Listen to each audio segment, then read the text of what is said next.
Combien est vraie cette présentation du corps dans la parole de Dieu?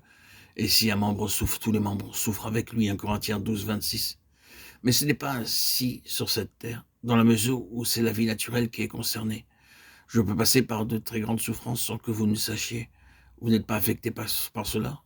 Mais, bien aimé, il y a une sphère où si un membre souffre spirituellement, le corps entier est impliqué dans cette souffrance. Ce qui montre que ce corps est une chose céleste et que ses rapports ne sont pas naturels. Ils sont spirituels. Et que le facteur unificateur de l'Esprit Saint fonctionne indépendamment de la sensibilité naturelle. Avez-vous expérimenté cela? Si nous négligeons notre prière personnelle, le Seigneur perd quelque chose dans son corps, au loin. Ses enfants, de l'autre côté du monde, sont affectés par notre comportement. Quant à la sensibilité naturelle, il n'en est pas ainsi, mais l'Esprit Saint, lui, le sait.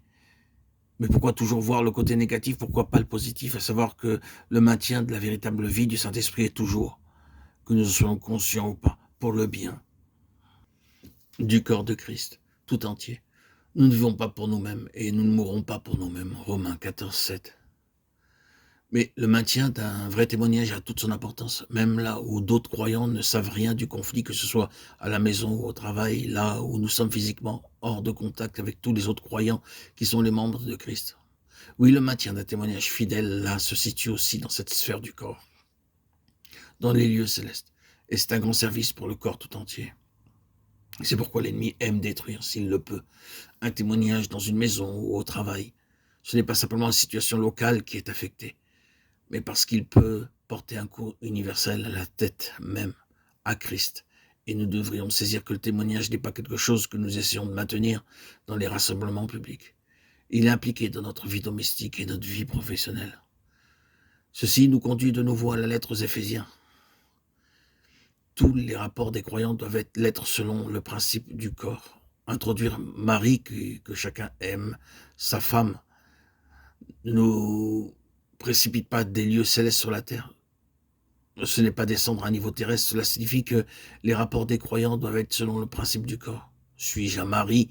Alors mon attitude, mes rapports, ma conduite à l'égard de mon épouse ne doivent pas être sur une base humaine, mais sur celle d'un membre en communion avec le corps de Christ, réalisant que ce ne sont pas simplement des intérêts naturels qui sont impliqués, mais des intérêts universels. Le corps tout entier est concerné par nos rapports. Vous savez bien que cela est vrai. Si les maris et les épouses sont spirituellement séparés en tant qu'enfants de Dieu, il y a en cela quelque chose qui cause un grand tort au témoignage du Seigneur et au Seigneur lui-même, et qui est utilisé par l'ennemi pour devenir un grand facteur spirituel adverse sur cette situation domestique locale et au-delà d'elle. On enregistrera quelque chose de nuisible dans le domaine spirituel. Et on est ainsi dans tous les autres rapports, de domestique à maître, de servante à maîtresse.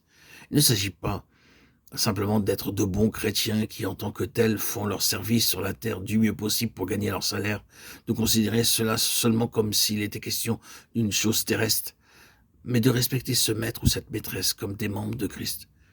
Il ne s'agit pas de les considérer uniquement comme des hommes et des femmes, mais de reconnaître que lié à notre service envers eux se trouve toute l'universalité du corps du Christ.